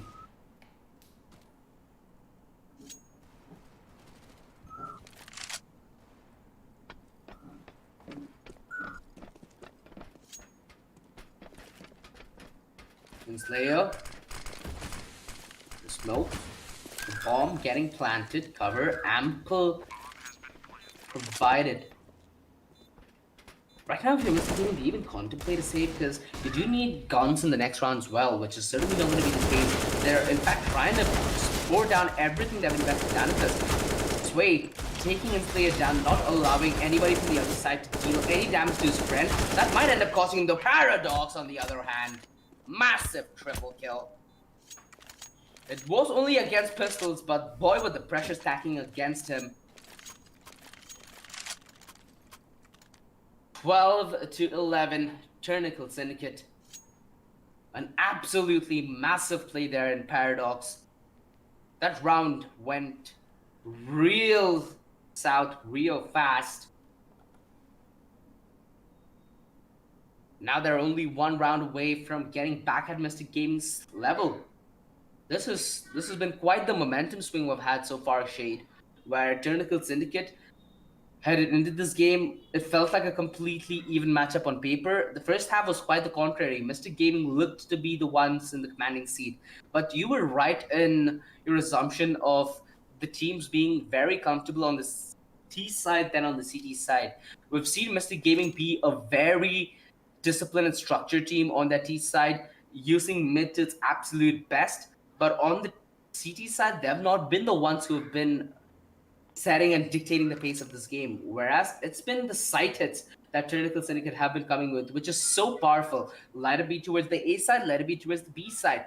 Mystic Gaming, they need to stop giving away these early advantages that they've gifted Tyrranical Syndicate majority of the times towards the A side. We need to see that small change up, or we're going to see a huge resurgence and a comeback coming in from the T side right now. 12 to 11, Mystic Gaming. They're out of money here right now. It's almost certainly an eco coming through, and Tyrranical Syndicate in an amazing position to level things up. Mystic Gaming almost try and force the issue the last time around, but it was a 1v3 catch at the end, keeping Tyrranical Syndicate still in a position to complete this turnaround. Looks like they're going to be heading in towards ramp here, OG. Right now, the peek in towards mid with the pistols. Unfortunately, not much in terms of trade there, as Sway is able to just bring them down one after the other. The 2v4, and with the C4 planted round in the back, Tyrranical Syndicate are all but set to level things up here, OG.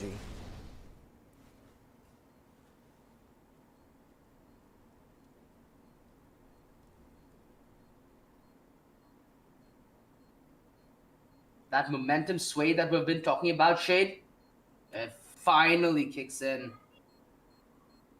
It's been a very uphill battle for Tyrranical Syndicate, but they've made it work here in the second half. Paradox not able to try and remove the last AK in the hands of Chatu, which should be safe. Maybe this will lead to an early op. There's still that possibility there. We go Raffle with the glass cannon op.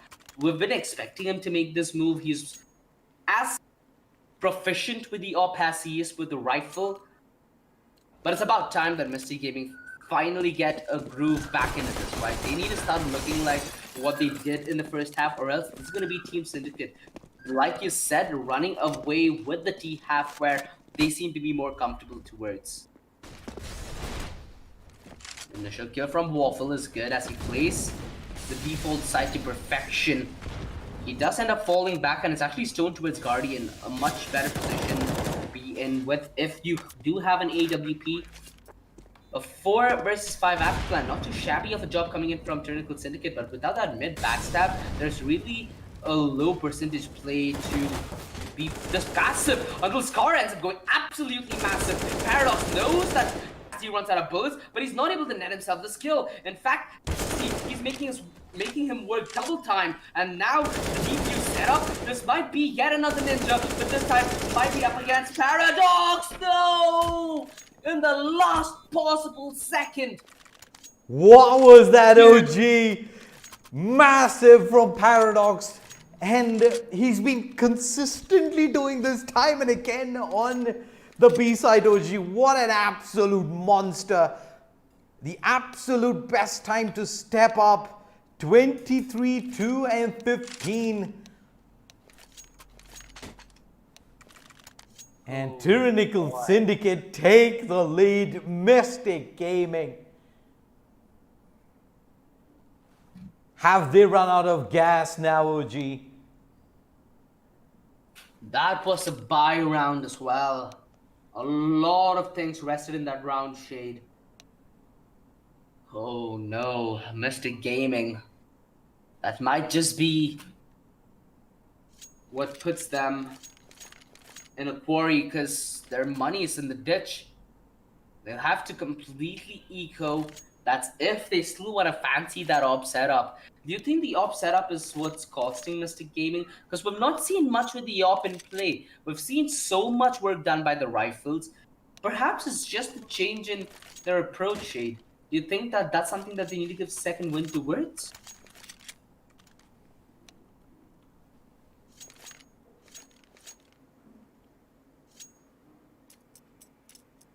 Well, Mystic Gaming,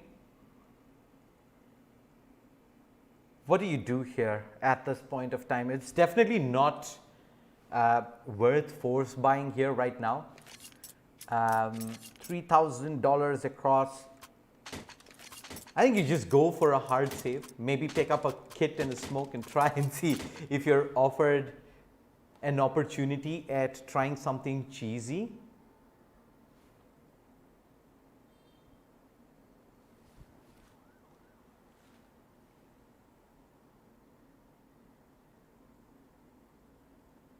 I mean, there's such less room for error right now. Mystic Gaming.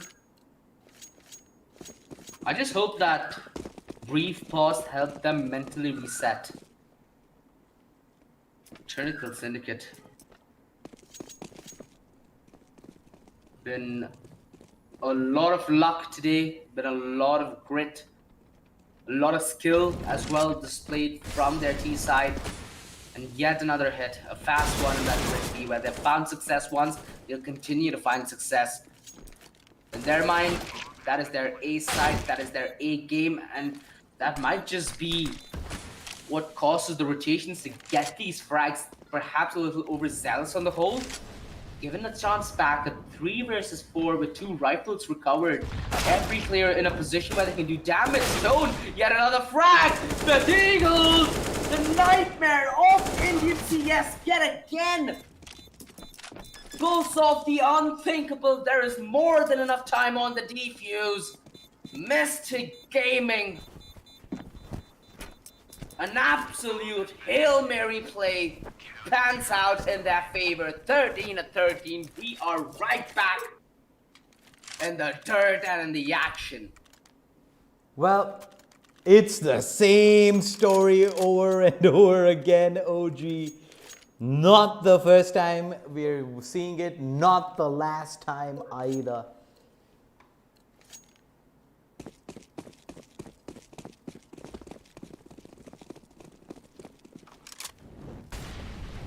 The buy from Tyrannical Syndicate, they're going all in this round, OG.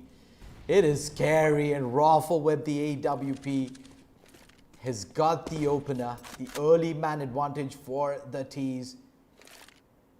They're gonna push their way up ramp. Asti, Oh no. they check the corner. Man disadvantage as well. The AWP still up. Finally, some resistance provided. Stone coming in with the frag makes this a doable prospect. Paradox's attack so low, but where was Stone caught looking? The retake. Is this nerves? They could have waited. The bomb just got planted and they had a defuse kit. There was no reason for them to force the issue, and they potentially now risk elimination, Shade. Where they come out massive with Deagles. All that effort, it goes right back. Tyrranical Syndicate, 14-13. Now they're the ones with the lead. They're the ones in control. They're the ones with the significantly better economy.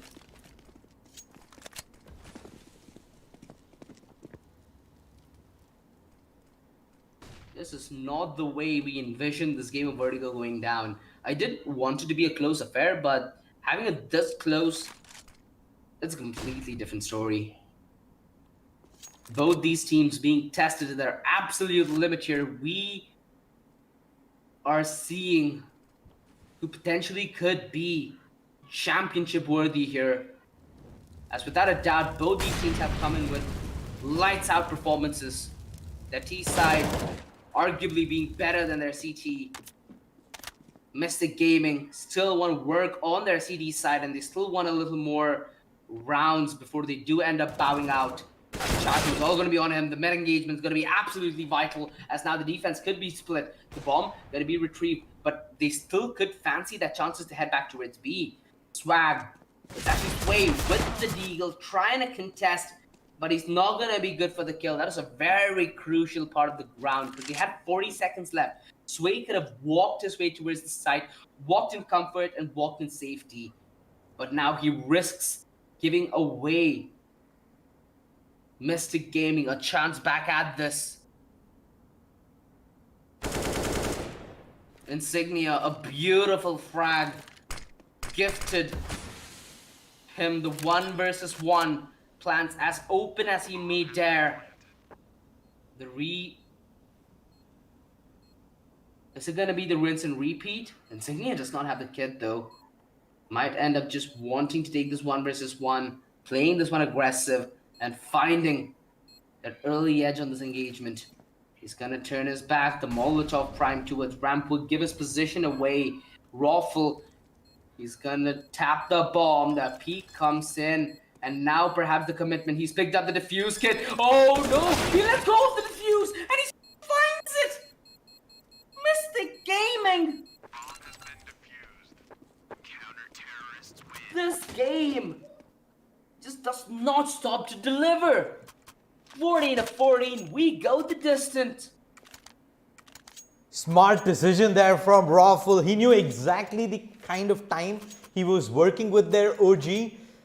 He lets go of the defuse.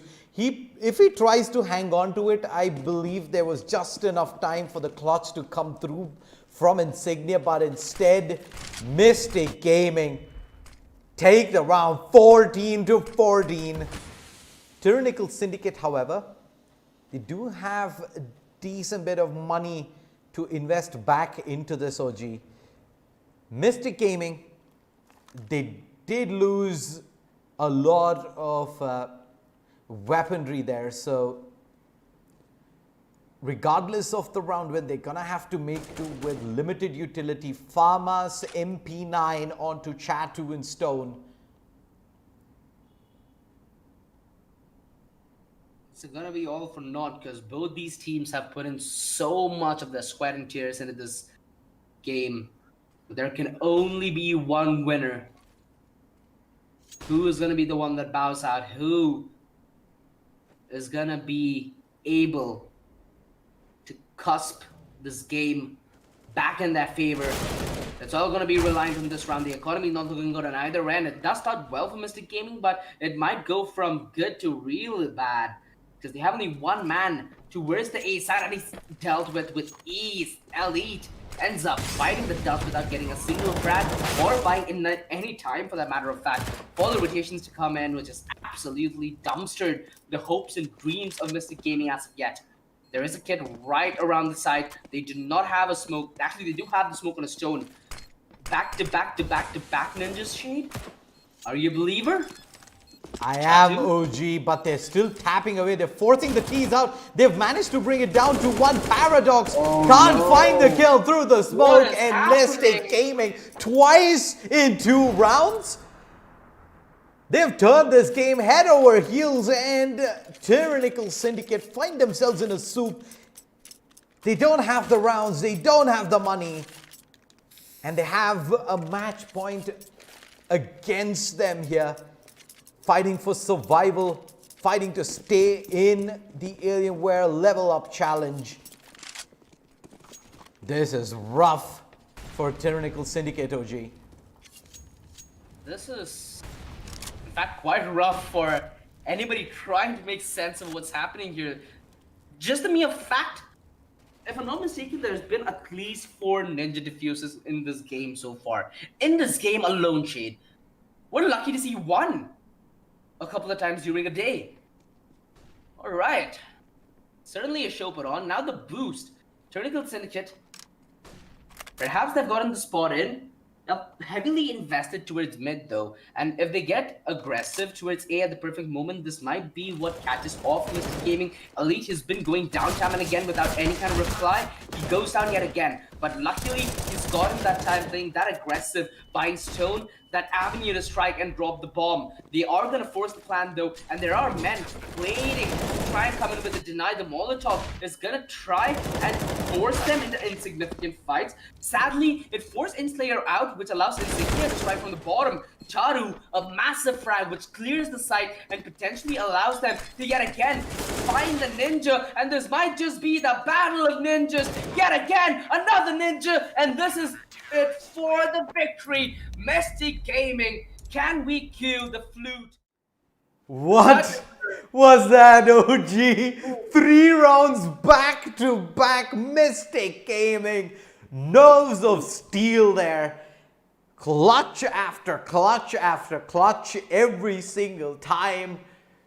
Tyrranical Syndicate are probably going to feel robbed after the end of that match, OG. Thoughts on what we just witnessed? I mean, our faces say it both. I'm barely prepared as to what can even be said. A map of Vertigo does not fail to deliver 5 ninja diffuses. I might need a fact check on that, but I'm damn sure that we got a lot of lulls to take home with. You said that the T side is quite frankly unbalanced to the CD side, at least of the games we've seen so far, which is the case. If it wasn't for these ninja diffusers, there was absolutely no way that I'd see a resurgence on Mr. Gaming CD side. Those ninjas, those couple of rounds that they're able to turn on the back of Deagles were proven absolutely instrumental for them to close it here in regulation. And I'm pretty sure that we're not going to get more ninjas from this team going forth, because boy is the competition going to be fierce. But kudos to Rat Syndicate, though. They've been playing really good throughout the tournament. In fact, they've been having a breeze. This is the first real time that they've been put up against the test.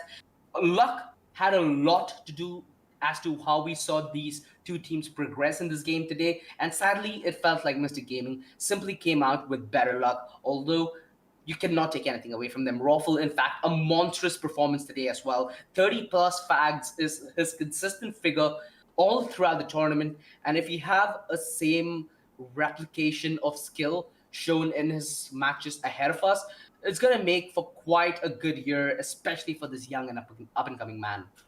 Yep, and with that, we've come to the end of another accelerating day here in the Dell Futurist Presents Alienware Level Up Challenge. I'm Shade Sayer. That is OG, the low res chicken, signing off. Don't forget, if you're interested in pursuing a career in any of the fields in gaming, or it is music, arts, or sustainability, Dell Futurist is the absolute best platform to go ahead and not just pursue your passion, but convert that into a career. Do check out the mentor sessions that are available on the Dell India and Alienware socials as well. And there's a brand new Alienware